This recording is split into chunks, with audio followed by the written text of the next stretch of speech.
Uganda's economic performance worrying debt level. That is our topic for today. Welcome to the Inter-University debate, which is brought to you by Center for Constitutional Governance and Civic Space TV. Today we are hosting students from different universities. And our topic, as I mentioned, we are talking about Uganda's economic performance and the worrying debt levels in Uganda. So just as an introduction, the World Bank has reported a growth rate in Uganda's economy from after the COVID-19.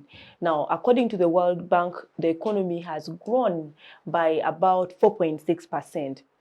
Now, the World Bank also reported that there was a lot of recovery, and this was not anticipated or expected in Uganda. The wholesale and retail sellers have recovered. The economy is fairly recovering from the COVID-19 effect.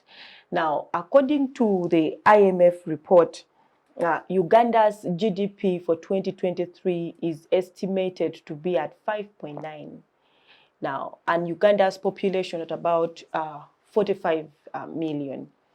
Now, recently, the World Bank, the Bank of Uganda released a report showing Uganda's debt. Uganda's debt, according to Bank of Uganda's report, stands at over 78 trillion Uganda shillings. This is way, way above what we saw when the budget was being read last year. So we discussed that topic with students from different universities. Let me introduce the panelists for today's discussion. I'll start with the gentleman that is seated right next to me. They are all familiar with the Inter-University debate and have been on this show before. So we are going to have a very, very, very fruitful discussion with this panel. I'll start with Mr. Amanya Abdul, who is a student at Nkumba University. Abdul, you're welcome to the Inter-University debate. Thank you so much. A very good morning to you all. Okay, our second panelist, the only lady on the panel today, that is Ms. Nakimera Pearl Priscilla. Priscilla is a student at Kampala International University. You're welcome to the show. I'm glad to be here. Thank you. We are happy to have you. Next to Priscilla, we have Matsiko Aggrey, who is a student at St. Lawrence University. Lawrence, you're welcome. Thank you so much. Aggrey, you're welcome to the show. Thank you so much. I'm honored. Okay, then we have Edgar. Edgar took the lead during our previous season of Inter-University debate and won that award for his university. So, Mr. Edgar Mutungisa, you're welcome to the Inter-University debate from Mbarara University. Thanks so much. Okay. So we are talking about Uganda's economic performance and the worrying debt levels. The statistics have been there. They are out there. From World Bank, from Bank of Uganda, IMF, and several other bodies. When I was doing research for today's show, there was a website I went to that was actually talking about Uganda's debt level hitting 80 trillion. So we will hear from the panelists. But let me start from Abdul. So Abdul, in your own statistics and in your own research, what is the current state of economy of Uganda? Oh, thank you so much, Gender. Once again, a very good morning to you all, dear viewers. My name is Abdul. Amanya Abdul is my name, and I come from Nkumba University. Now, to begin with, as a matter of fact, Uganda's economy is so worrying. Its stale, it has gone terribly bad. And what caused this stalemate is mismanagement. The mismanagement of Uganda's economy has caused a serious wound from which we are leaking on a daily basis. In tonight's discussion, I will interrogate so many things, including investment in this country here. I will interrogate into the level of employment, not just employment, but the sufficiency within employment itself. I will also examine the factors actually that brings about these debts. Or delve into interrogating whether or not we actually deserve these loans in the first place and whether we are putting them in the right places.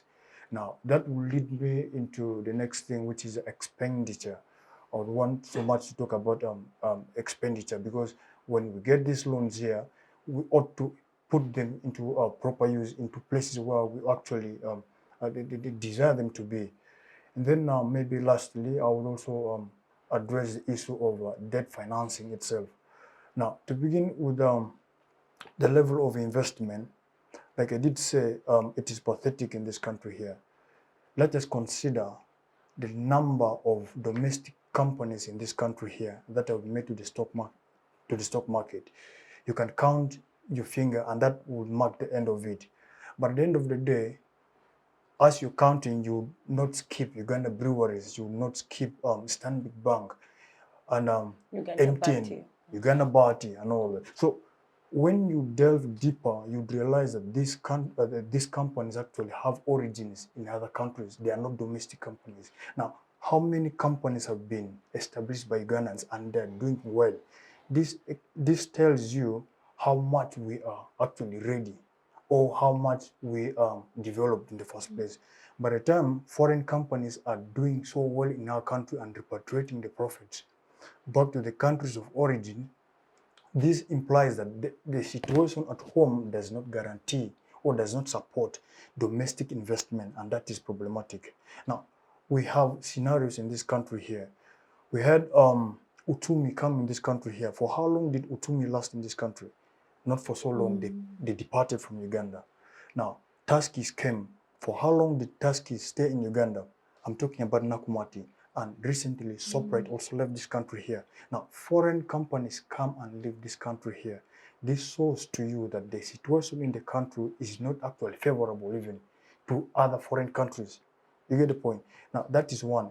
Then I want to look at the employment in this country here. Now, we have seen, actually, before I talk about employment, of recent, the president has been inviting investors to come to this country here. And what happens when these people come? They are given tax incentives. They are given tax waivers, and the companies that they do establish are actually not considered by law to be domestic companies. When a foreigner, according to the Uganda Investment Act, an investment worth over 50% becomes a foreign company, for example. Now, this brings us to a point that the number of investors that come to this country here, they do not only suffocate the possibility or the capacities of our own people from establishing ventures or investments, but also hampering their capacity to grow.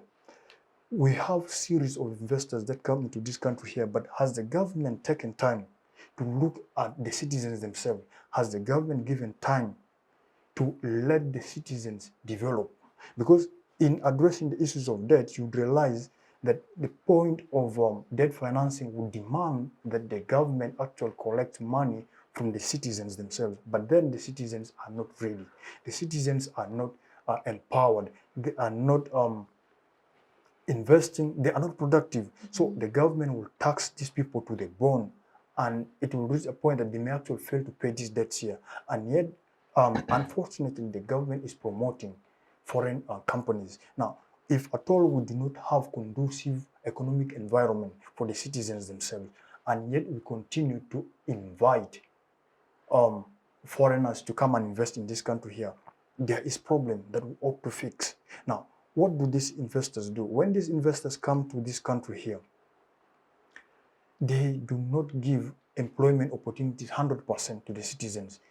Workers are paid wages on daily basis. They are not they're not registered in the employment records. They do not pay NSSF, by the way. You go to Namanve, you would see on daily basis countless people making a line, a file of line. When a gate is open, they rush in to go and work. In the evening, they come. So at the end of the day, a person walks away with 12,000 or 8,000 the whole day. And yet we are bringing investors here. The objective of attracting investors is, among others, to create employment opportunities. Now, I do not say and any employment opportunity where a person goes and works for the whole day and is paid 80,000 or so, and yet actually when this person gets maybe suffers occupational hazards, maybe gets accidents, the companies do not provide for these people. They do not insure them. That is how tragic it is. So Ugandans are actually being exploited. There is no employment. If at all there is employment, it is substandard. People are not paid wages that they do deserve duly in the first place. Now, this is double standard. Now, let's talk about the Indian, for example. They flood every part of this country here. Now, an investor, the government must come out clean. It pains me that a foreigner from India comes and is paid permit to exist in this country here. Yet there are citizens in this country who can do the job. I do not see any point in having an Indian to come and work as a cook. And there are cooks in Uganda here. Do you need qualification for that? An Indian who will travel all the way from India to run a tea shop or to run a stationery. It's not very big actually, a very small in a corridor. And there are Ugandans who can do these businesses here. But what does the government do? The government gives these people licenses and permits to work here. Now, this actually deprives our people from employment. Let's leave that aside. You go to Arua Park, for example. An Indian will live in the upper floor, works down. Now, this Indian comes with a scooter, does not even take our ordinary borders, bajajis, doesn't pay any money to anybody, does not buy fuel, only buys fuel in a small scooter that carries the entire family. Now, this deprives the borders of earning in the first place. Two, they actually do not buy fuel on a large scale. Now, three, they do not rent decent housing facilities. Now, Ugandans are left to mingle with the Indians either in the slums or in these other small places. Now, the government must come out clean. If I told you an investor, foreign invest in this country here, there must be a capital fund, like a cap fixed, let's say, for example, 5 billion investment, that would be worth it. And it must be expressed that the employment would be for Ugandans, domestic employment would be for Ugandans. That will be fine. But we have seen corporations in this country here where actually workers are brought. It reminds me, when Entebbe Express was being constructed, I remember vividly, even site supervisors came from China, graders, so how do you call it, operators came from China. So what does China do? China does not only give you a loan, China gives you the manpower too, as if we do not have the people here. Now, the most or the majority Ugandans employed in this sector, they're either in cooking or in cleaning, sweeping the road, or else in what else? Like doing masonry work at the end of the day. But most of the skilled jobs are done by the Chinese themselves. So in other words, the government of China awards themselves a business or a tender and they come and do it. At the end of the day, they don't only exploit our labor, they take from us our finances. And the most pathetic bit of it is them dictating. We do not have control over that. That we are giving you this loan here, but we are going to use our laborers and not use. So this leaves the employment rate, like the scards of employment towering, and it is pathetic in this country here. So I do feel there is gross mismanagement of the economy of Uganda, and it is a political problem. If at all, I call it political problem because it is the politicians at the end of the day who do these negotiations here. I do think in my wisdom that economists actually give guidance, they give a proper directive to the government, but they tend to do otherwise. So if at all the problem of Uganda's economy is not fixed today, situations that happen with COVID-19 would happen again. Remember, COVID-19 came when we are not prepared, actually even to take care of our own citizens. And now, the East African community is coming. They're opening up their markets. goods or investors from other countries will flood in here and our people will be left with nothing. So we have to prepare ourselves for the situations that are coming ahead of us. Thank you. Okay, thank you so much, Abdu. That was a very serious opening from Abdu. Very serious state of the economy. Thank you for that. Let me move to Pearl, and bring her into the discussion. Yes. So Abdu gave us a very comprehensive state of the economy, which looked very, very worrying from where I'm sitting. I don't know from where the rest of the people are sitting, how they view it. So let's narrow it down to debt, the issue of Uganda's public debt. So where do we stand in that angle?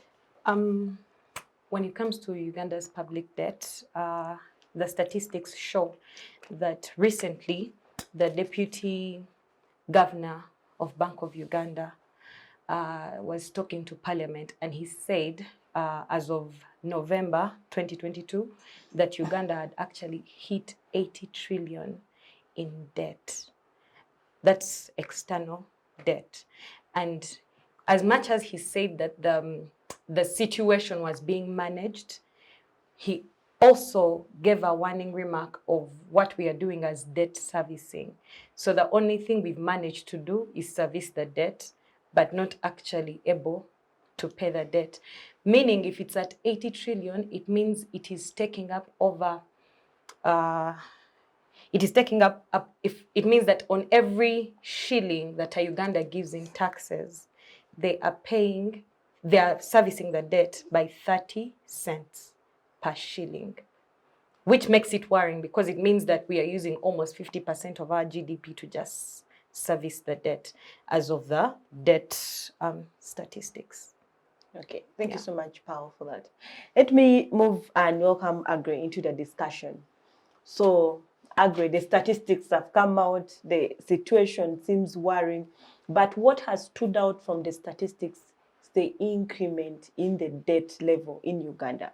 Because as we remember, when the budget was read, I remember that was on 14th, about 14th June of last year, our debt was standing at 73 trillion.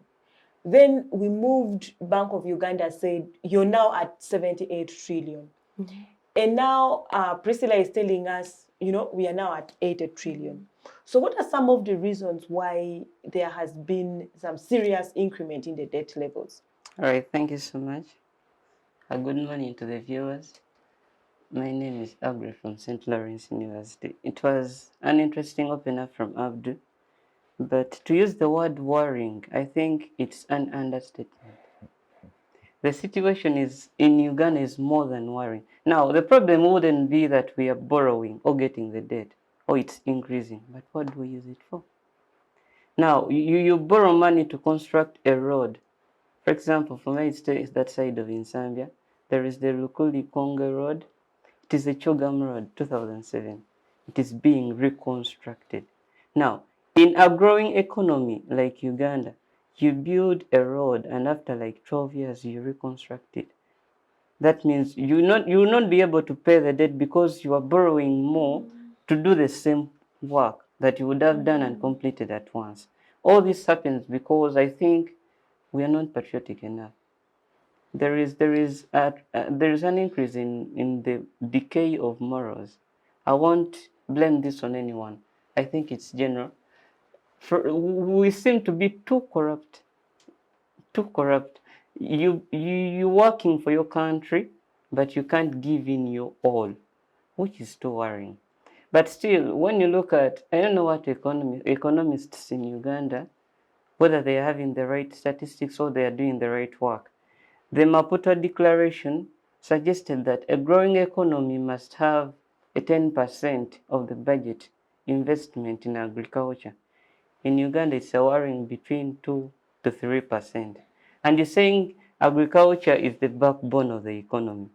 And recently, the president is emphasizing value addition. Now you're adding value towards something you are not investing in. I'm really scared. We are reaching a moment where we don't have the products to which to add value. Because when you look at the land tenure system, the youths are the largest percentage of the population. But the land tenure system doesn't allow that the youths get access to the land in order to do the agriculture, to invest in agriculture. Instead, we are doing the sweet business, trading in sweets, you're selling clothes. And what's this doing to the economy? When you look at the small businesses, we take it to the city centers. The moment you start a business, 3 weeks into the business, they'll bring the license. Now, they are giving incentives to the foreign investors and taxing the infant business that a youth from the university is starting up. And that can't allow the income per capita to increase, which, of course, it affects the rate of payment of taxes, and it goes back that we can't pay the debts. That means this debt will keep on increasing if we don't change the mindset and the way we do things in Uganda. Okay, thank you so much, Aggrey. Let me move to Edgar. So Edgar, still on the increment of the debt level, Aggrey gave us his own reasons why he feels the debts are increasing. So what is your perspective on the increment of debt level in Uganda? Thank you so much, moderator Gender. I think, I'm not sure where to start from, but I think the issue of debt and why it increases, there could be many reasons. One, statistically speaking, there is no room for us to trust that much statistics, because there was also a report on how the Bretton Woods institutions get to manage economies, and they give you a sort of promising macroeconomic projection, which in reality does not necessarily fall that way. And also, if you analyze, there are a time when the Ghanaian debt, I think, was, I'm not sure the figure, but was really lower than a time when there was a report, again produced, I think it was by World Bank, on how we actually have the potential to get more debt and we'll do well. And Uganda's government followed exactly that. Before that, I don't know why they were fearing debt until when we were told, actually, you shouldn't fear. You can have this debt and you move on. And Uganda government pursued that. So also on how we interpret these reports and how we act on them, I think is also a very big factor. But then I think largely an economy that does not support employment is also bound to continuously get into debt. So we have a government where two things happen. Now, you have the people and then you have a government. Okay, the people that are wananchi. The wananchi, what they do is they're supposed to get some money in maybe in sectors that are supposed to be formal, but they can be able to contribute to the tax base. Because you know, to fund, also to manage debt, you need two things. Okay, to do your funding, you either need debt, also you need domestic revenue. So now domestic revenue comes from taxes. And those taxes can be in terms of businesses, some could be in terms of the employment opportunities that you've created, that these guys can be able to pay taxes, pay as you earn and all that. So now when you don't have employment there, that means these people won't be able to pay taxes. That's one. But number two, they let alone get into informal business, informal agriculture, which still doesn't yield much. It just continues to be more of just subsistence for their own survival, and that's still happening. And the problem then is, beyond what happens here, is that on the other side of the government, you have increased sort of expenditures. We have a parliament, we have everything just really disgusting in the country in terms of how we spend the money. Where from the look at of things, that's from the parliament itself, the leaders and whatever they think they're priority, and then they post them on media and look so good and so that when you spend much, you're that fancy and all that. I think it's really sad. But also, and now there has been also worrying debate on how we need things like security. If you look at our budgets and see the kind of money that goes into security, vis-a-vis what goes into what we call the backbone, as I think my former here was speaking, the 2%, the 3%, vis-a-vis the 10% that you're supposed to have. And I think it also gets worrying. So there's a point where the argument is that, you know what, for all these things to thrive, you need peace, which is true for the economy to thrive. But now, at what point do you continuously spend that much in security, even when there's no that much imminent danger? So vis-a-vis when you would actually be able to invest in something that is really sustainable for the larger majority. So I think there's just so much that needs to be managed because it's so related to date, but I think the correlation is also hard to draw for now because, it is to draw, but I think I'll need more time. So here's what happens. So I think what happens here is that, one, in terms of the budgeting, as as one person said, I think it was this president of the US, current one, Biden, show me your budget and I'll show you priorities.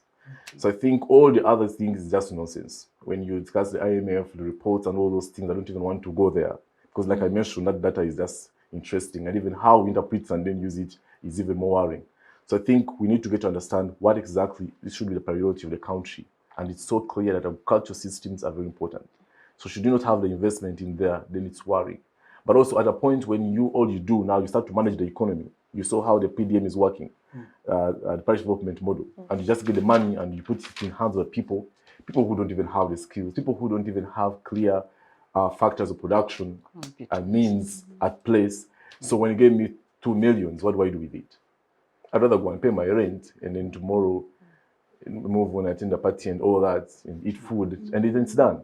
So now you find it, and yet there was a time when we were discussing issues of national interests where the government was clear, especially the NRM, on the model on how they wanted to create regional things, regional hospitals, regional airports, regional everything, including regional industries. That should have been the strategy, because then you would know that if this region, if Karamoja has cattle and all that, if you improved their situation and put perhaps a factory in terms of say dairy products, skin and all that, the people of Karamoja would first of all be employed right there, but also there will be some level of development within that particular region.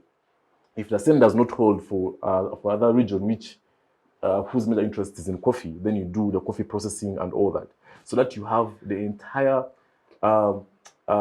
line of production, the entire chain of production harnessed at a regional level. Now, it's from there that you start to see local competition itself emerging. So you find the people of this region think they should have better quality products than the others in the other region.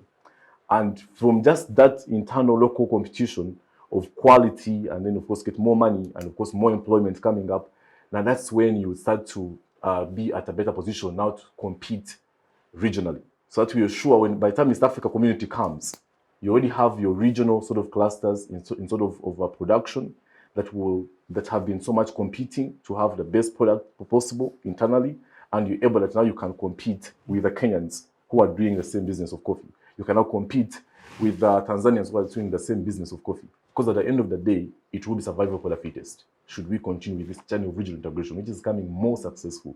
Should we continue this journey of the African continental free trade area? Because now that's what's happening. Now all African countries trying to open your economies. So the question is, when you open your economies and everyone meets the standard, because there is some level of local inspiration, local motivation, some sort of local competition, where locally countries are somehow harnessing the products. And then you here, everyone is just running into white-collar jobs, not because they just want, but also because of the situation within a country. I think it gets worrying right there.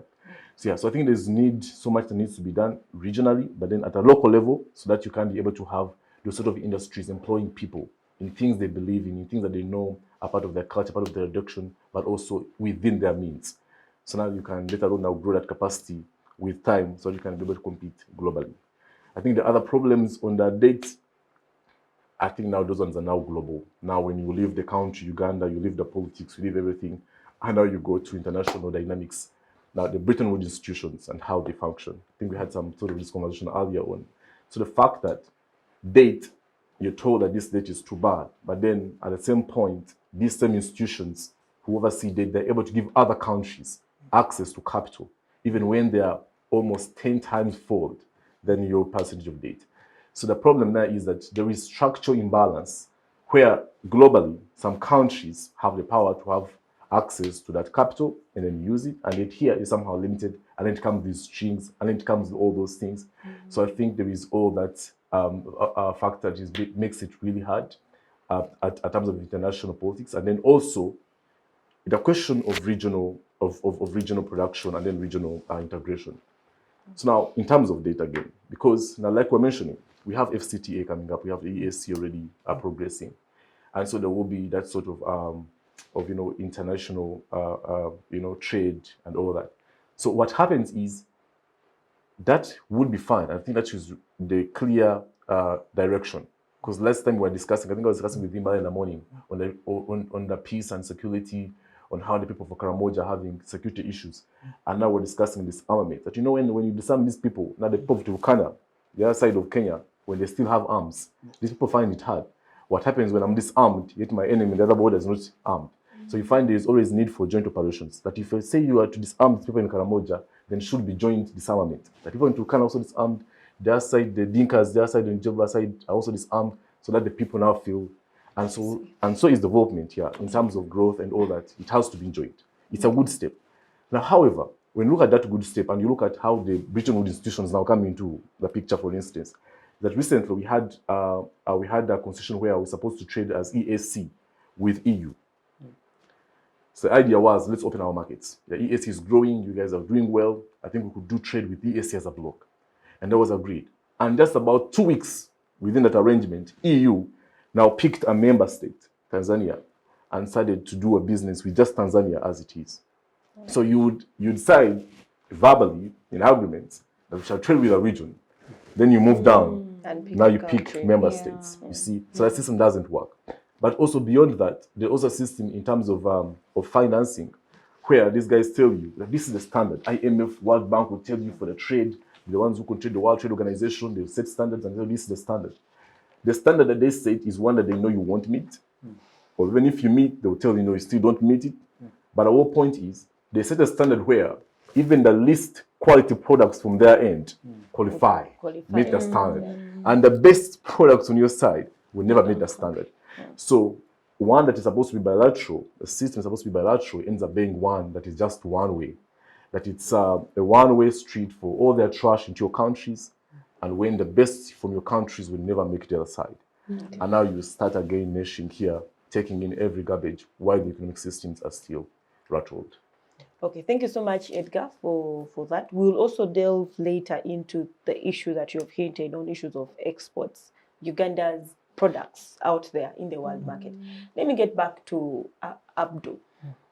So when you look at the Uganda's perspective, the policymakers, Bank of Uganda, as well as Ministry of Finance, they attribute the growing debt level a lot to COVID-19 in their reports. So my question to you is, to what level did COVID-19 contribute, in your own perspective, to the increment in the debt level?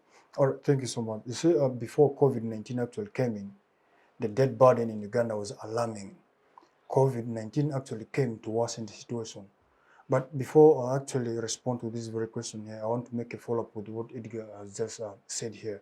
You see, the increment of this debt here, in my opinion, there are about 3 factors that contribute to it in the first place. One is getting loans over loans. This creates a situation where the debt burden increases on a daily basis. And then the other thing is, when the debts are actually given to the country, there is interest on it. So sometimes the debt burden increases because of the interest that accrues from the previous debts. Now, if at all a country gets or borrows money constantly, that does not only increase the debt burden alone, but it also expands by means of the interest that that accrue from the loans that were actually extended to the country. Now, most importantly, when you look at the national budget itself, you realize debt financing takes precedence. It's among the top 5 priorities of this country here. That is how problematic the situation is in the country here. Now, for all this time around, we have been financing our debts, and yet it continues to grow on a daily basis. Doesn't that worry? Obviously it does. Now, to understand how worrying the debt levels in this country are, you do not actually need statistics. You go to a typical rural community in this country here and ask them about their purchasing powers. There is enormous parity. People cannot afford the daily bread. Cost of living in this country has become too much. A person who lives in Kampala, for example, cannot afford transport because the prices have hiked. 2, electricity bills have actually gone higher. Now, one thing that saddens me again is, within this budget here, last time the finance minister was actually complaining, having realized how terrible the situation is.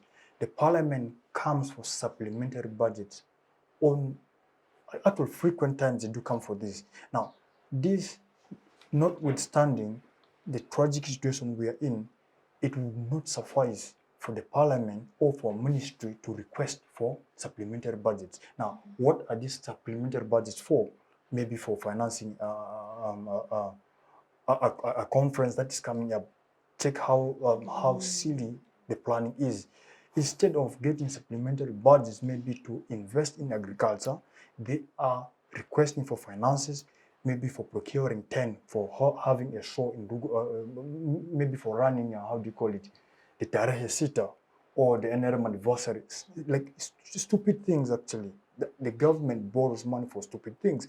And one thing that actually surprises me is that I want to interrogate on the level of priority, like Edgar said, like what are our priorities? Gender, let's look at Entebbe Expressway, for example. Ordinarily, in my own view, that is the most useless road this government has ever constructed. You look at Entebbe Airport itself, how many cargo planes land there? You can travel to Entebbe in a few moments, and you reach that there's no traffic, and yet there's heavy traffic on Jinja Way, on this eastern route, from Jinja up to Matuga. Okay, let's leave this. Let's consider from Natete going to Western. There's heavy traffic there. Instead of the government prioritizing maybe these other roads in the first place, because there's heavy fleet here, they are considering Entebbe. How many people fly out of this country and how many people come into this country? And by the way, what are they coming for? If I'm to ask, how many major flight companies continentally are present in this at Entebbe Air Base? Now, it becomes a challenge for us that we do not focus on the priorities. We get loans for infrastructural development. I understand, according to the National Development Plan, the priority of the government is infrastructural development. Now, I want to interrogate the necessity of this infrastructure here. I do agree they're important, but at what cost? First of all, I do believe that infrastructure should come in to spur or to aid production. Now, first of all, we do not have production. What are we putting this infrastructure for? We have borrowed loan from the Chinese to construct Karuma Dam, but Ugandans pay the heaviest cost of electricity tariff compared to Kenya, to whom they actually export. That is how tragic it is. Ugandans cannot even afford their own electricity. Now, another sad thing about this is it is privatized. It is not run by the state itself. Just like this other dam in Jinja, Oil Falls, it is privatized. Now, the problem of privatization actually comes in, but I'll delve into this later. Let's talk about Isimba Dam. It is being financed by loan from banks. Now, you realize that the government has moved away from getting loans from, let's say, IMF or the World Bank because of the strings that they do attach, talking about democracy, rule of law, human rights, and all that. The government, feeling guilty, moves away from these people here. Now, where do they go to? They go to the Chinese. Unfortunately, they go to the Chinese, not even maybe the African Development Bank. Of course, they do loan us, but not so much. Now, domestically, there is problem in resource mobilization. Why would the government go to the Chinese when we have companies in place? Like ordinarily, before the government would go into these bilateral loan arrangements with foreigners, there should be priority given to domestic companies to finance it. But unfortunately, the government has not only suffocated the capacity of domestic companies, but it has also put its knee on the citizens that they cannot actually produce to support the government. So that now, this, you want to chip in? I'm concluding with this quickly. Yes. As you conclude, Abdu, I see Edgar has something to add. Yeah, because I'm not adding them, I want to disagree. I think there's this whole illusion that the government is suffocating the local companies. I don't think that's true. For instance, even to access financing, what you're calling those incentives for you to qualify for a tax holiday as a foreign company, you must have an investment worth $1 million US. As a local company, you need 50,000 US. Our people don't know it, and I've even seen very many debates. People don't know about what does it take for you to qualify for a tax holiday. On that very one, I want to respond. Briefly, let him finish, and then I get back so to now, Abdul. so I think I don't understand when you say that these people are suffocating the local companies. That's not true. Number two, even on the level of investment, you see, ideally, it will be good that all investment is local and local people and etc. But at times we don't have the expertise, technical expertise that you do need to get from the other side of, I think, from the foreign countries. For instance, in investments of oil and gas, it's your first time to have this industry here. You've never had it. So you cannot argue, for instance, there that you will not need foreign companies. At least you would have to need them. What matters, therefore, is what steps is the country taking. And I think the country is really taking a good step. We have the local content. I think, I don't know if it's not an act. I remember when I was reading about it, it was a bill. Yes. I think it's not an act. Yeah, it passed. And those issues of saying, because at first it used to be it was just a vague thing. It was just a vague law where they would say, 60% they should be locals and etc. And then these guys would go and gather only sweepers. And perhaps people would just clean houses and all those things. And then they'll say, well, our employees, we have 100, and need 60% are from here. But when they are doing their shady jobs. But now, in the new law, it was rectified. So even there are quotas in terms of the management system and etc. And all that down the road, right? So I think, but also when you look at the kind of employment opportunities these companies give, both directly, then indirectly, I think it's really something that is commendable. That without them, otherwise, again, with your systems, with your local situation, which I've analyzed that is bad, you would still have no local companies actually taking up the thing that these companies are doing. So for you to argue, I think, for you to generally say that foreign investment is bad and, it is important that I much, respond to that. You're going to respond. it's not a good Okay, thing. let's give Abdul, then Question, I'll please. welcome Aggrey into the You see, discussion. Edgar said that there is a cap of finance that you must have for a foreign company to get the tax Yes, incentive. it's actually legal, yeah. Yes, I agree. Now, how many Ugandans actually have the capacity to earn that money? How many Ugandans actually have that money without going to borrow in the first place? You get a point? So, by the fact that Ugandans actually do not have this kind of money, and the government continues to allow foreigners to come instead of developing these ones here, that is problematic. Now, this is how they are actually suffocating them. You see, constructing these roads here, for the case of the oil and gas, I do agree, we do not have companies that are able, up to task. Now, what about construction? We have Dot Services. I'm just citing one company. Dot Services has been in the construction. We have BLD. It has been construction of road projects. But at the end of the day, the government brings Strabag all the way from Germany to come and construct road from Gulu to Laropi Ferry, River Nile. And they are bringing foreigners from Germany all the way. Now, the cost of financing, because these people do not actually build houses, they sleep in tents. Instead of building better housing for themselves, they are sleeping in tents. Now, I'm coming to you. Now, it is so tragic that instead of empowering the domestic companies which are there, the government actually aids and facilitates foreigners to come and settle here, yet actually did not invest here. This is how they're suffocating and putting their knees on the domestic citizens. You get the point? Now, when you go to Ethiopia, for example, a foreign company, when an investor wants to invest in that particular country there, the citizens must have 60% shares in that company there. In the case of Uganda, it's different. A Ugandan can have 20 or 10. The government does not care. A foreigner would have to have the greatest share. You can consult the Investment Authority Act. It is express.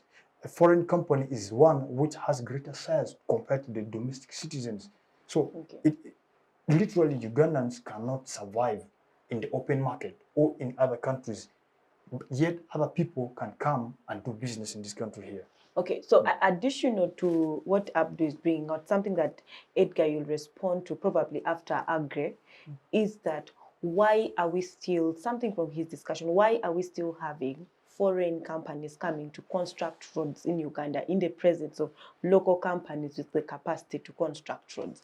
So let's have Aggrey, and then we'll have Edgar respond to my question and Abdul's submission. I actually wanted to chip in earlier, but he has done justice.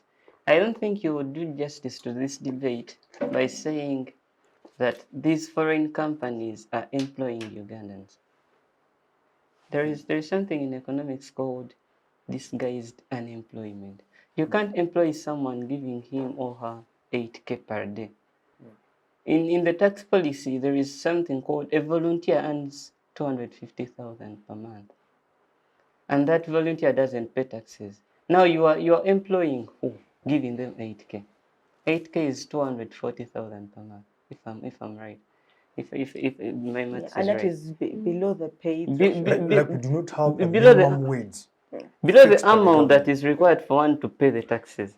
And you're saying you're employing Ugandans and taking the skilled, the upper positions to the foreigners. Now, the foreign companies would be allowed to come in Uganda with conditions. That's what I think. With conditions attached, either in the policy or in the law.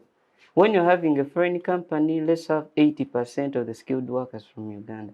Because we have the capacity, we have the engineers, they're unemployed. Agree to what extent? And you see, my question is, are Ugandans having all the experts that we need, the 80% of experts that we need in such fields?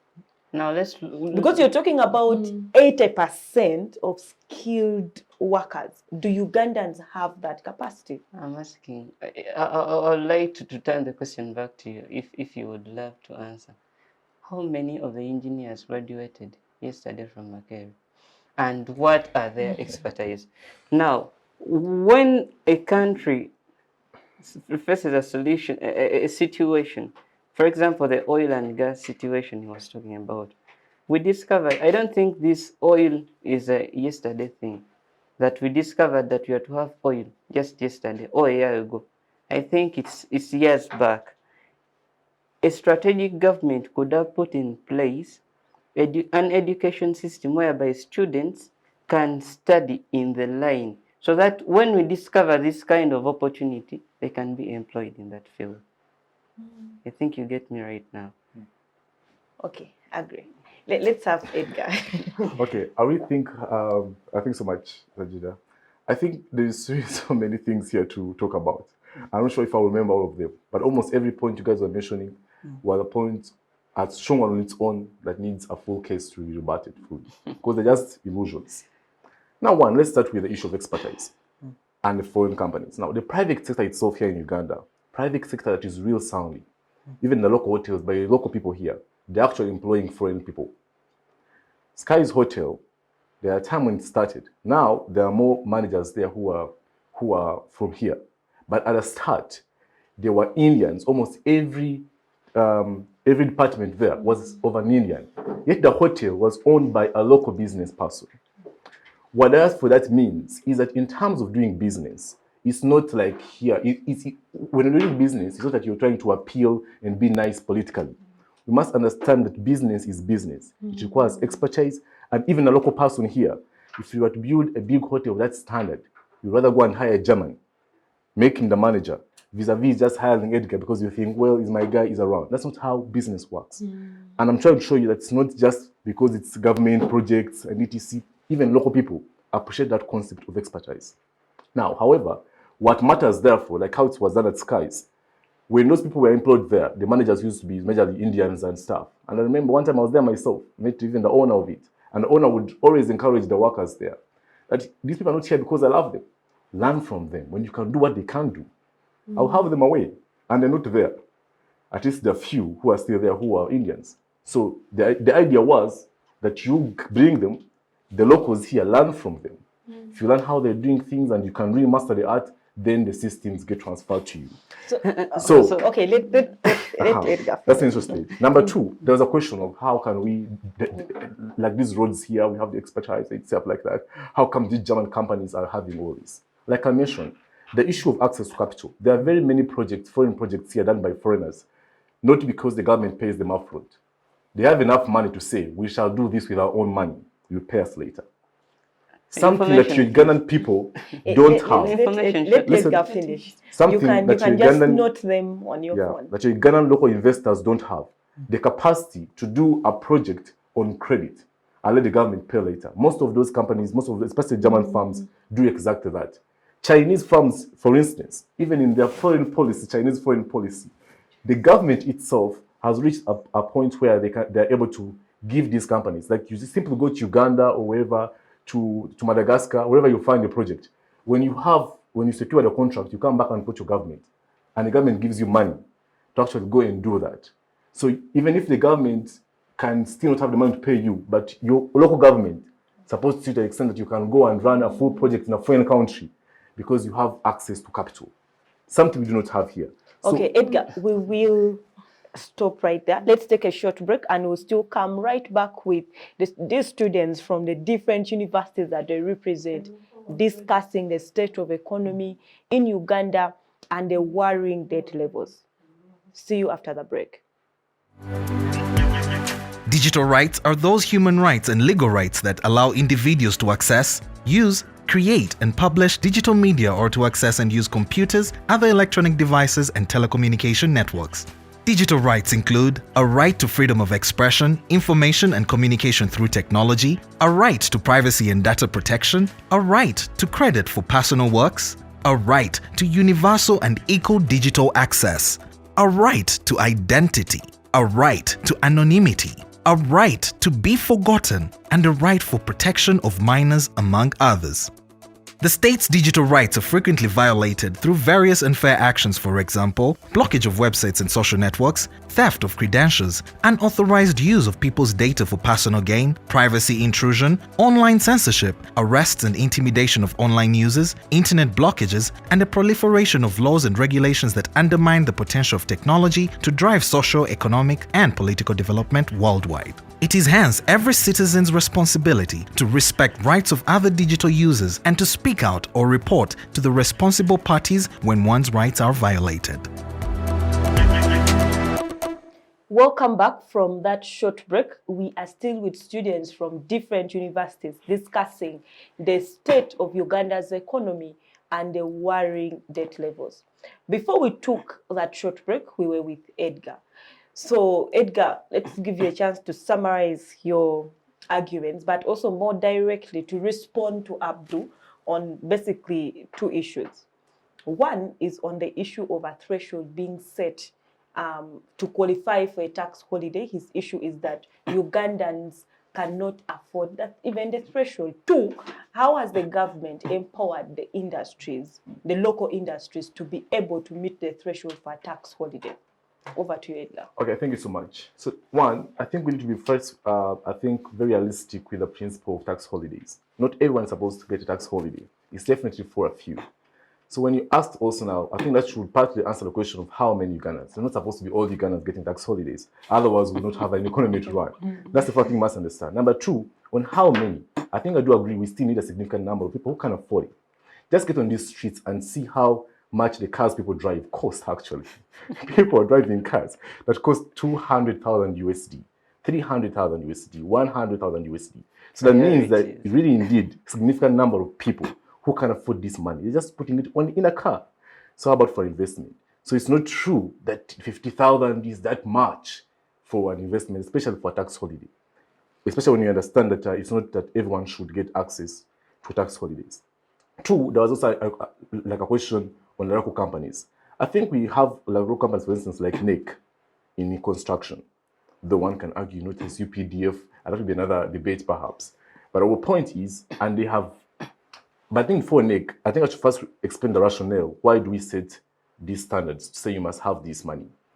The first idea is that, like I said, this is business. Business is not politics. It's not just about appealing to people and pleasing them. You want to be sure that the person you're giving this money has mastered some level of financial discipline that they can be able to indeed multiply their money.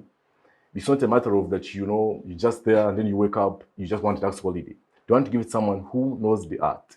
That's why in most cases, it's not just beyond, that's why in most cases, it's not just that because you have this, maybe the threshold that you will qualify. They also get into your bank statement and prior, details, investment and all that.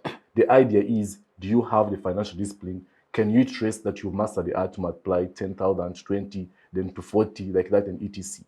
So there's all that one notion behind any sort of business, and that's why they grant these holidays the way they do, not just as if it's just some sort of a political thing. Then the other question I think we should ask ourselves before we go against all these foreign thing and investment. It's a good spirit. I do appreciate it. I think ideally everyone will be happy where everything is owned by a Ugandan and EDC. I think it's beautiful. It's nice. But now, if you compare how we are now, we're already complaining that how many of us can afford $50,000 US? Well, maybe you're right. Maybe we can't. Now, ask yourselves then, how would we do if we didn't have these foreign people at all? That means you don't have Total Energies here, you don't have MTN here, you don't have Nile Breweries here, and you still have all these tax budgets. How would you fund them? There are people who are actually literally almost supporting all the entire budget. So let's assume we didn't. Let's also imagine a situation how we didn't have them at all. How would the situation be like? So that's why I would like to say that whereas we can really get on and say we can agree, we can aspire that we would want an environment where everything is local, almost local owned, that's okay. But we must know that there's a step and there's a process here that we have not yet fully moved. And we must first move that journey. I don't think that's out of the blue. Okay, thank you so much, Edgar. Let me, do you have something yes, to say? on something to say. Okay, briefly, Abdul, then we move to Priscilla. Briefly. All right, okay. You see, to Edgar, it does appear to be okay for an Indian to come and cook tea in Uganda. And by the way, this person is given a worker's permit here and doesn't pay an SSF, doesn't employ other people. Ordinarily, a Ugandan cannot construct a hotel, let's say in the States, to sell matoke. But it is fine here for a Chinese to come and build a very small corridor and cook their food here. But that is how pathetic the situation is. I think Now, what I'm trying to imply here is, you see, we have to give precedence to our people, even for some of these kind of things here. A Chinese a Chinese farm would come to Uganda and employ drivers, employ accountants, and employ like grid operators. Cleaners. Isn't that pathetic? Exactly. You get a point. Now, not just that, a Chinese company would come with sino trucks from China. By the time the road project gets done, the vehicles cannot even be auctioned, that they cannot be bought. Ordinarily, there are Ugandans who operate tipper trucks in this country here, that the government could actually give tenders to them so that they supply maybe materials, marams and all that. They could do that, but the Chinese come with the vehicles, with their machinery all the way from China. And by the way, unfortunately, they come tax-free. Now, the Chinese do not only come with these vehicles alone and the machinery, they even come with their own food. Now, who is supposed to buy our food here? I think that's not true. Information Gender, shortly yeah, before you get a point. information on that. No. Abdul, are you done? I'm done. It's okay. I think I think before you come in, maybe I think it's unfair to just say all these lies and make them sound really true. You need to understand, like I mentioned, not everything is a responsibility of the government. You must understand citizens also have a role to play. And you is citing wrong examples, false examples of Indians selling tea and whatever. Those examples where they are isolated instances. Listen how they happen. But Edgar, we have seen them operate. Yes, exactly. No, and listen how they happen. Can I provide evidence Please to that? listen how they happen. Okay, let In business, there has never been a time where being smart has ever been criminal. And this is how it's done. Let me show you how it's done. And there's no way, and I'll show you how it can be done again in the US for a local Ugandan to say, okay, there. Simple example. When you ask these Indians, there was a scenario, I think they were running some pharmacies, some very many pharmacies. I think remember there was one time of some operation where they're supposed to be taken out. And the Indians, those Indians whom we view as small business runners, they would claim that they are simply like part of the bigger Indian project. So there is an Indian who came and requested for all these licensing and stuff with all those qualifications of $1 million and above and stuff like that. But then they look at these small businesses, that look at streets as just those small franchises of the bigger company. And the law is that if you qualify, if it's a bigger company, if you've accepted Total Energies, for instance, to operate in Uganda, right, because it's of that investment, then you can't complain that you found some small Total office, it looks like a hut, and it's in Uganda. You get the point. So truth is what you're saying is true. Some of those could just be Indians who are running small businesses and it's unfair. But the whole point is that they're smart to take advantage of the idea that for as long as we can tie ourselves to the bigger company which has the license, we can trade under it and make money here. The same thing can be done with Uganda. So I don't think it's government's responsibility that they have to insert everything, including common sense, including being smart and trading on all those things. No, we must accept really that this is business, that where everyone has to be smart, know how the law is, look at the system, look at where they can channel in their people and etc. Information Let's have shortly. Aggrey. I don't think our argument is that we should chase foreign companies from Uganda. No. Our argument is, what is the policy on the foreign companies that are coming here? If you go to Arabic countries, you don't just move out with their money anyhow. But here, profit repatriation is nothing. There is no policy on it. There is no one catering for that aspect. They make profits and all they do take back to their No, country. that's not true. That's right. No. No, that's not true. There is a high rate of profit repatriation in Uganda. Absolutely. And that's why the economy is not growing. Because if you look at these companies making a lot of money in Uganda, how come the economy is not growing after that? Is it on that very point that Okay, there's something let's have Priscilla chip in. Can I first add something Yes, to that? yes. When you say that there is a lot of profit repatriation, we have Indians like Sudio who had, because they couldn't do profit repatriation, they had to get citizenship and become Ugandan nationalities so as to work in Uganda. And you've seen the incentives that they've put in Uganda, the hotels that he has built. And that's just one example. There are very many other examples of people that we do not know, maybe, but that are also doing the same thing and are required to become citizens of Uganda so as not to do profit repatriation. Is it as a requirement? It is. I think it is as a requirement when you're going to operate in business in Uganda as a foreigner. Let's have a shift of discussion. Let's agree to have a shift of discussion. Okay. And I'll start with Priscilla. Let's pick something that Abdul hinted on. Uganda moving away from just borrowing from IMF and World Bank and moving to borrow from other external sources like the Exim Bank of China. Now, what is your perspective on that, on the two? Abdul earlier had a discussion around that on where he stated, if I got you right, the issues of IMF and World Bank bringing out, have human rights, have rule of law, have democracy. Now Uganda moves away to other companies to get loans, which with different terms from that of IMF and World Bank. So what is your perspective on that? My perspective is a 50-50 because when we look at how Uganda was operating with the IMF, they give you loans, then they give you a condition. But that would seem like you are not truly independent if someone is telling you what to do in your own country just because you're getting a loan from them, which I think it didn't make sense with the different kind of demands that they had. But then when you look at what, again, China is doing, when Uganda now starts getting loans from Exim Bank of China, you look at, for example, what happened to the airport, and we don't know what else might come up that maybe they gave us security. But when I look at it, it makes more sense for me.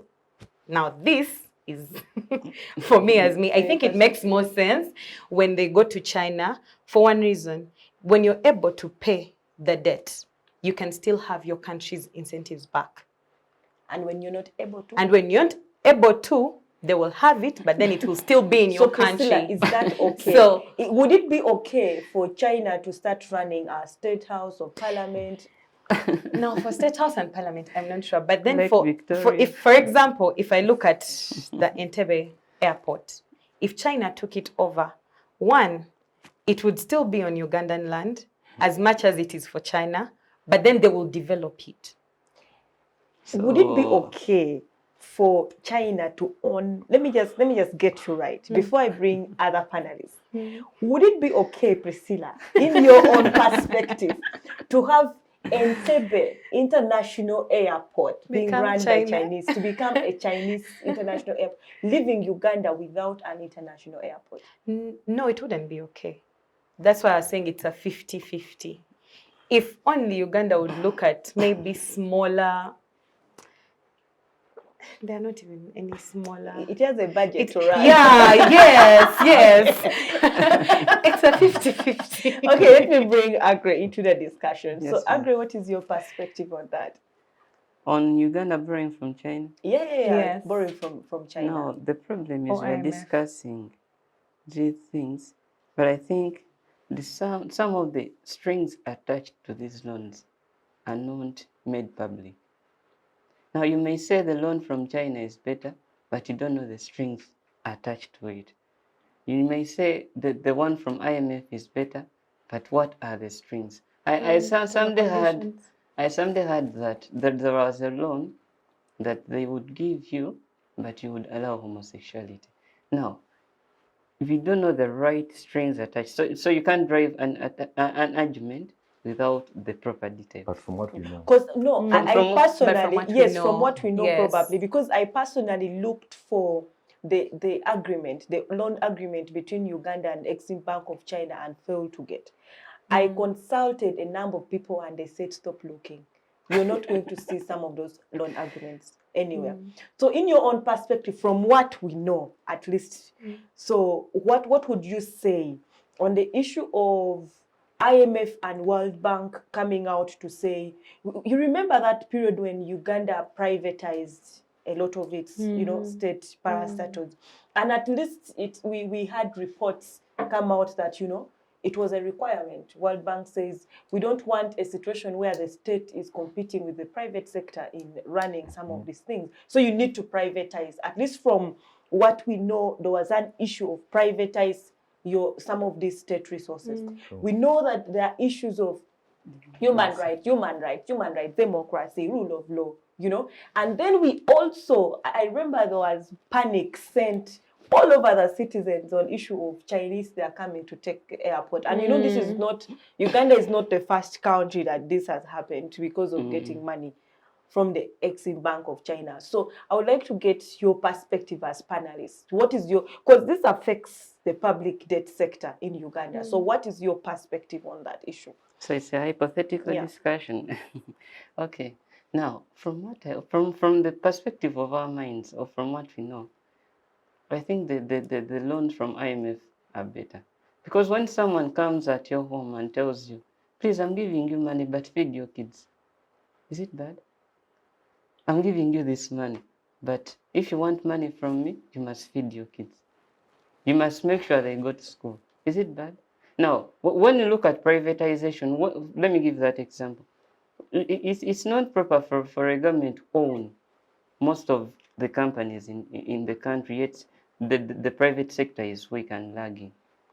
When you privatize some of these companies, it helps, it lifts some of the burden off the government. Because when you look at, for example, UBC, they are saying that the profits cannot sustain its costs. Now, that is more of a cost to the government than a business. So privatization was a good suggestion by IMF. Now, when you look at China's loan strings attached, for example, you take a loan and afterwards they are suggesting to take an airport. They are just renovating the airport. They are giving a loan to renovate. But if you fail, they can take it. That's not proper. I would prefer the other loans better. Okay, so Edgar. Can I ask a question? Yes, please do. You said if, for example, someone gave you a loan and said feed your children, what if this person gives you a loan as Aggrey and says sleep with your daughter? Now, listen, that is where the problem is. Which loans are you taking? We are going to IMF to ask for loans, but not, we are in negotiations. I'll negotiate. I'll say I won't do that. I'll take the other loan which has this string. Then you'll go back to Exim Bank. No, I'm not saying I'll go to Exim Bank, which is going to take my property. So what you're saying, we need to negotiate the conditions? Proper negotiation of the conditions attached. Okay, so Edgar, let me shift the discussion to you and then to Abdul. The issue of government getting loans from other countries due to strings attached to loans of this international multilateral organization. What is your perspective? One, my perspective was that indeed we continue to rely on our domestic revenue. But if I'm choosing those two options, on our domestic revenue, find ways, find systems on how to develop it. I've already explained how the regional sort of investments and regional sort of investment in regional production, different regions depending on what they produce most and etc. would be important. But if I were to choose in terms of loans, I think I would choose the China way. And here's why. This is, to me, it's in line with two concepts. One, to reduce on the US exceptionalism, I think we have so much been slaves enough to that model in many ways. Education, to the extent that even how we think and everything else that follows has always been dependent on them, and I think we've not really earned well. But number two, if you analyze on what the US has been able to do, like how we always mention that where US's interest is, even God can go to hell. There are very many things that we just cannot survive. You've seen how the situation in Congo. Last time we were discussing the discussion in Congo. And I think my colleagues, in Congo, we are making attempts to restore peace. But truth is, Congo is the one country in the world where it has ever happened that a UN Secretary General died on a mission in Congo. There were a US Secretary General who came to restore peace, to meet the parties and I think they had reached a good agreement. And when he was flying back, the plane crashed. Because the idea is that the powers in Congo are to the effect that that situation should never be resolved. And you, to resolve it, would rather die. So, and I don't want to say many things, but what I'm saying is where US's interest is, when God can go to hell. So comparing all those many, many examples, now vis-a-vis in a system where we are shifting, now this is another concept, apart from US exceptionalism, in the concept of socialism versus capitalism. Largely, all the arguments we've been making here on economy and etc., it's because of the flaws of capitalism. Because here the idea is, and if you view socialism from the concept of the future, where the idea of socialism now is that, why do you democratize only politics and not democratize the workstations? Socialists are thinking that it would have been better, for instance, that if you are running a company, that your workers have a say in how much even the executive director earns, and many, many other things of that company. So that there is democracy, not just in politics, but also at workstations. If that was the case, then you would see all this gap reducing, where someone agrees, the majority wouldn't agree to earn 200,000, where the manager is earning $1 billion. Okay, of course, excuse the exaggeration, but I'm just showing you how that would be important. So now I think we've done so much of capitalism, and it has reached a level where it is now giving us all these problems in the economy, where we still have the bourgeoisies and the proletariats at that bottom. We have so very few rich people controlling everything, and then we have very many. That's how capitalism has taken us in terms of economy. So that's why I would think a balance of socialism and communistic sort of concepts, that model of Russia and China, will be a good counterbalance to those very many years of. Okay, Edgar, looking at, I understand your perspective and respect your opinion. Now, looking at the conditions of losing, because, internationally, under international law, there is that aspect of you cannot pledge state resources as security. But, Uganda waived that right when it came to the loan from the Exim Bank of China.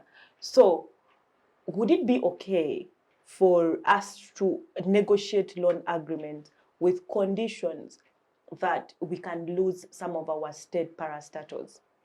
As important as Entebbe Express, airport. I think no, it will not be okay. And I think I should have started by saying, if we had more serious leaders than these ones who forget the agreements and who forget what they signed, like our current finance minister, I think China will be okay. But I also think there are many ways, honestly, I don't think I could negotiate by that loan and not necessarily put stake on the natural resources. So I think for natural resources and our state resources, I do really consider that would be really a bad strategy. I think there are really many mechanisms, many ways to convince China, especially given the global standards now and how everything is running, the Ukraine scenario, the currency things, the shift from the SWIFT system to theirs of blockchain and stuff from Russia.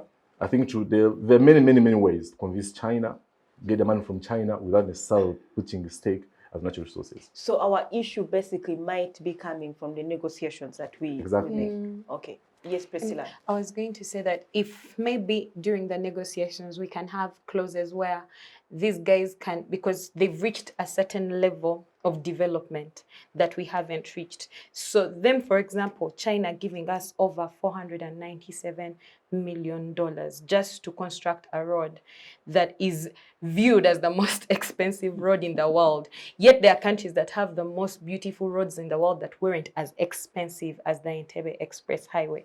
If we had these countries loan us, but on a condition where they could guide us, maybe in our negotiations, if they could guide us on theirs, what did it take them to reach this certain level of development? And if we are looking at a road, maybe we are looking, those countries have roads that go through mountains that did not even cost that much. So if they could maybe guide, and I'm very sure we would be able to actually pay off those loans and wouldn't have a big loan burden. Okay, so the issue is because I know there are Ugandans that are sent to do benchmarking in other countries. So could the problem be that The negotiation, the kind Not of even the negotiation. I feel like the problem is with already the people who are in the position, the people who are getting this money. The people, like I'm very sure they put in their other I think special. the real question should be, even how do these people become our ministers, our ambassadors and everything? You know how? because You there stand are on people another being sent to benchmark in other countries. Yes, as because well. if they went- negotiate, benchmark, policymakers sign agreements. Okay, let's have quality. the quality.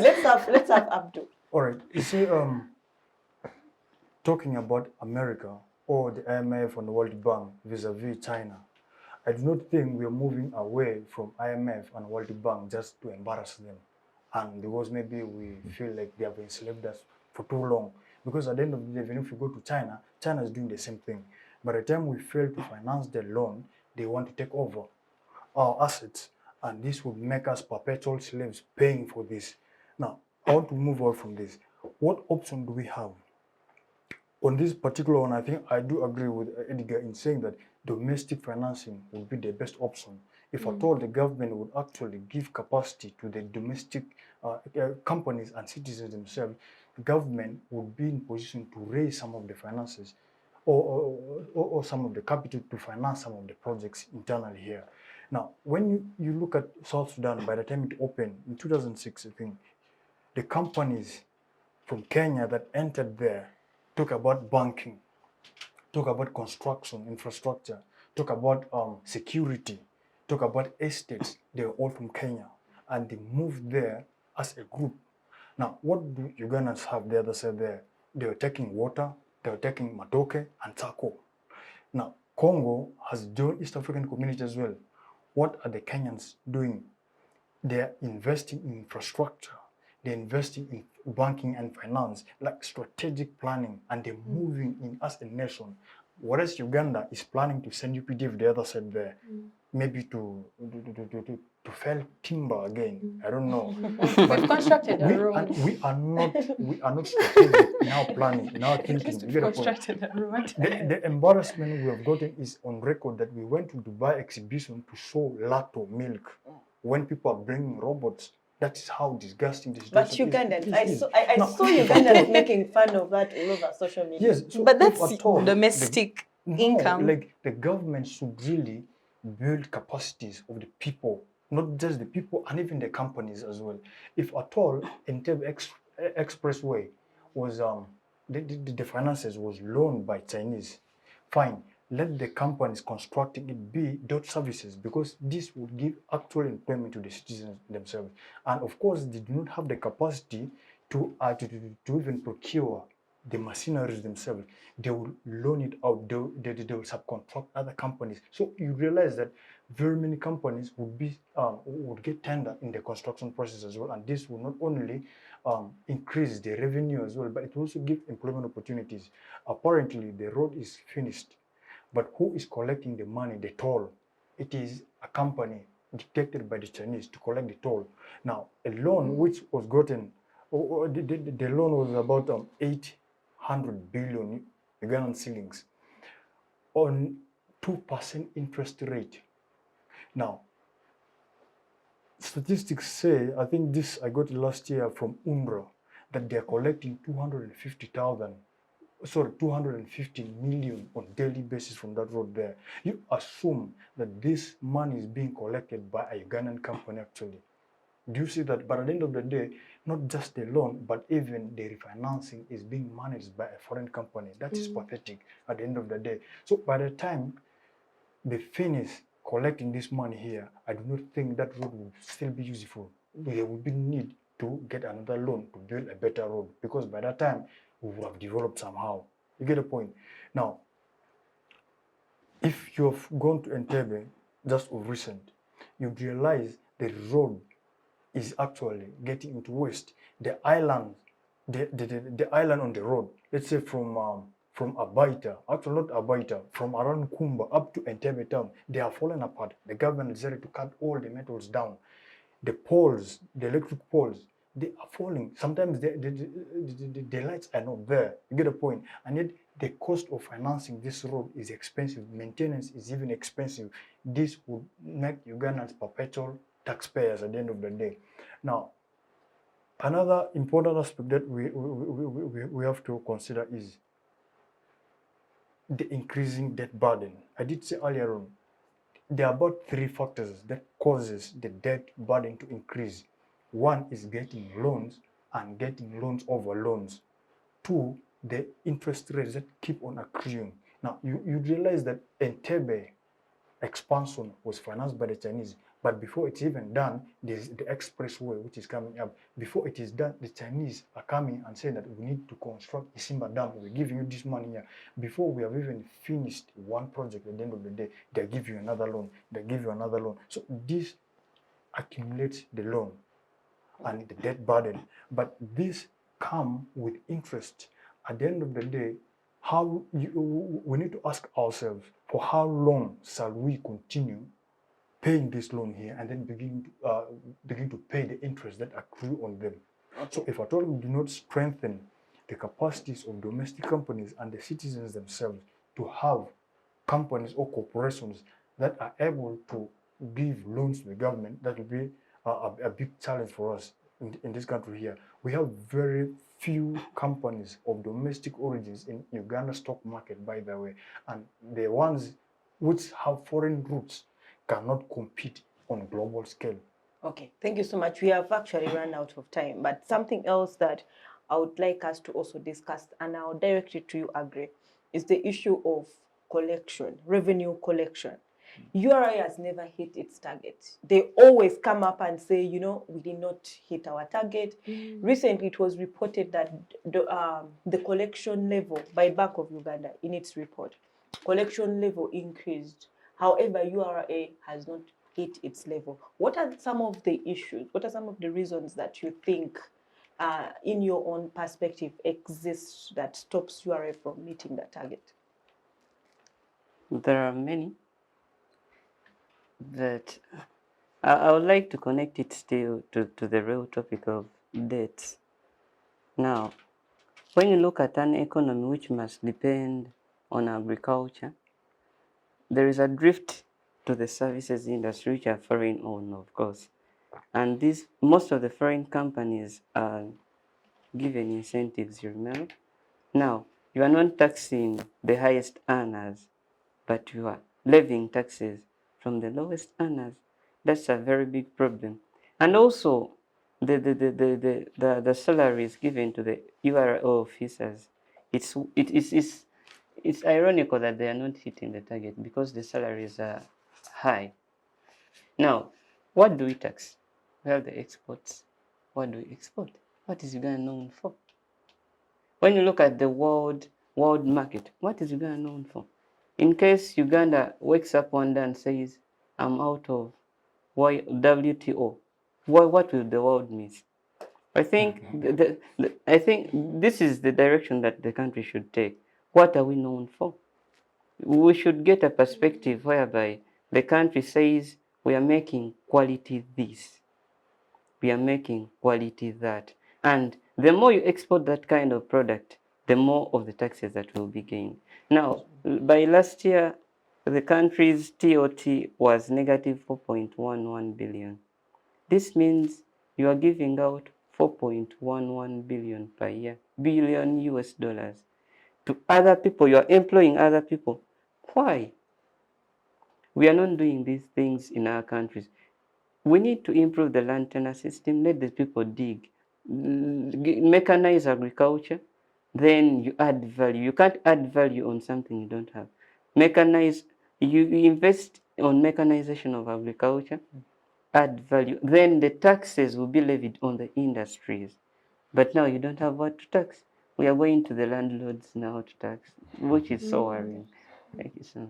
Yes, Priscilla, as you come in, I also had a question for you related to that. Okay. So Uganda has come up with several things to increase its revenue collection, even including increase in export level.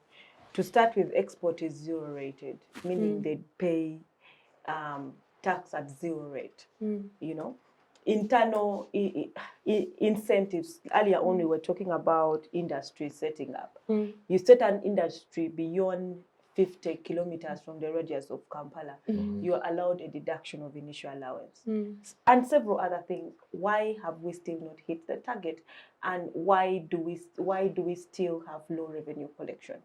Yeah, now for me, I would look at it in this way, that first of all, we have companies by locals in Uganda that are supposed to be paying taxes, but the biggest enemy of in collecting tax are the tax evaders, because people always find the loopholes in a system, and it's until UNRA is able to cover up those incentives will it be able to reach the URAS. It's only until it is able to cover those loopholes. I know of a big institution that it had a case in court over tax evasion, but these were already rich people in Ugandan society. But and it came from because they knew how to go around the law and they knew how to use it. And because of that the people who work in URA can know, and they can even help these locals that, you know what, I can help you evade tax if you do this and this, and they get the money. The only alarming thing is after they get you, you again get to pay the penalties. URA has put several things in place to make sure that it hits the target. For example, it has this system where if you know of a tax evader and you report them to URA, yes, they will give you a percentage of what they recover from that person, which would have worked. But because we have the very people who are setting these systems have people who are seeing the loopholes in the very system and using it to their advantage. So for me, that's why I believe that URA has not yet been able to reach its goal in collecting taxes. Also, I would believe that when you look at URA, because as a tax collector, one of the things you must look at is that your mode of collection shouldn't be expensive. Like, you shouldn't be spending to collect tax. It should be, you should be saving. But the more the system becomes expensive, you're using this very money that you could be saving, and hence those are all the barriers that hinder you from reaching your target. Okay. So we have run out of time. We have come to the end of our discussion. I'm going to give each panelist a chance to give us their closing remarks. And please, in your closing remarks, please feature the aspect of a solution-based discussion. So how do we move from here in terms of debt collection? And I'll start with Edgar. Yes, thank you so much, Madam Moderator. I think it's been quite an interesting conversation for me. And I think really has narrowed down that we need to enhance mechanisms of domestic revenue collection as the only best strategy so far from this discussion to all this issue of debt. Because everywhere we turn, whether you turn to China, to Russia, debt is debt. So it will not be really sustainable.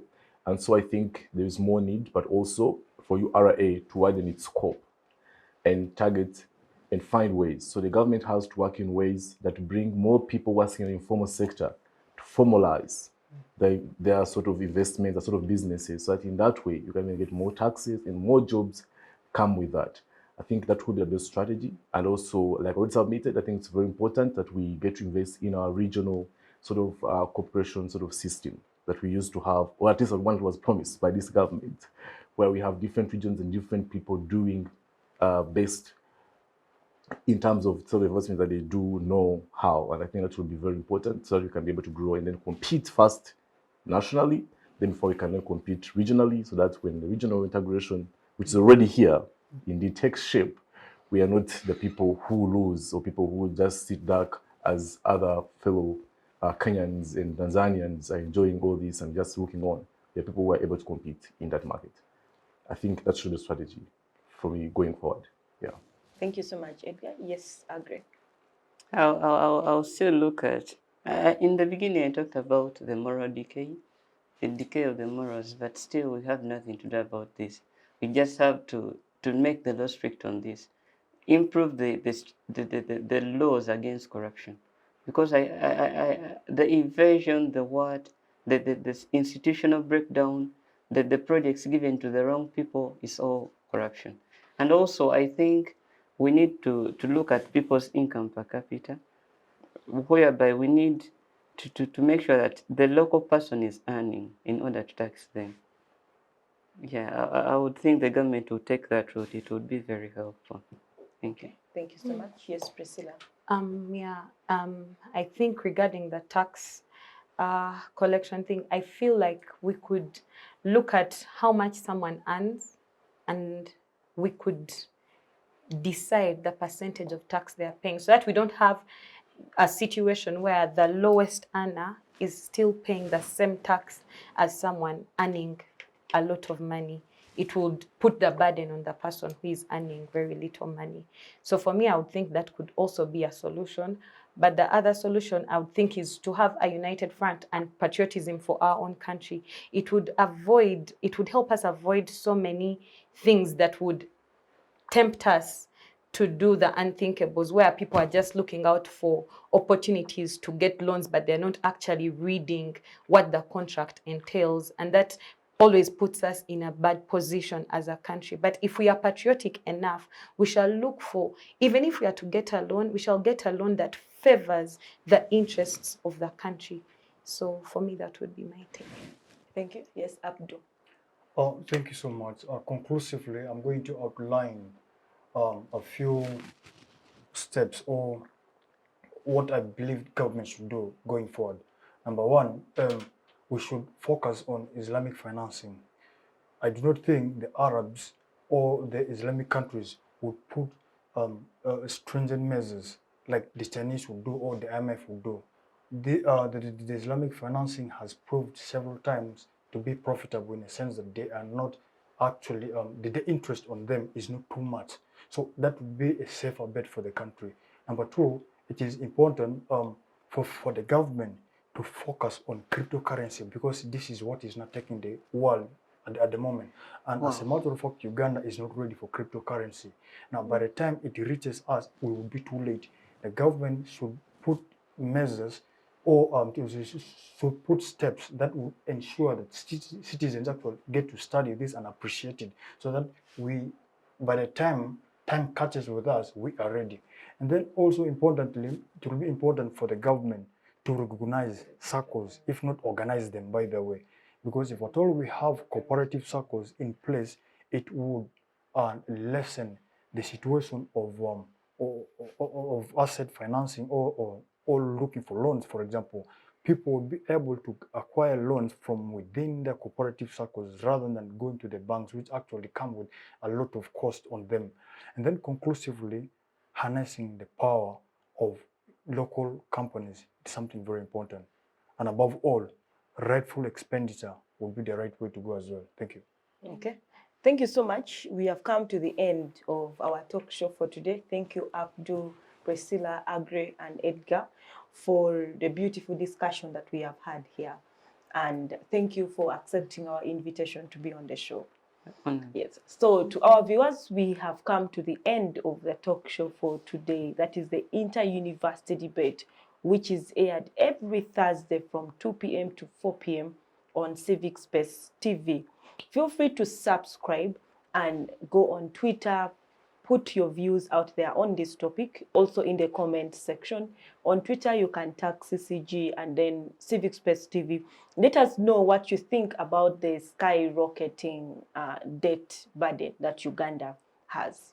Thank you so much to Center for Constitutional Governance and Civic Space TV for organizing Inter-University Debate, which is a forum where university students are able to debate and discuss matters that affect the world and the country most importantly. I've been your moderator for today. My name is Lakeji Fancy. Thank you. See you again next week, same time.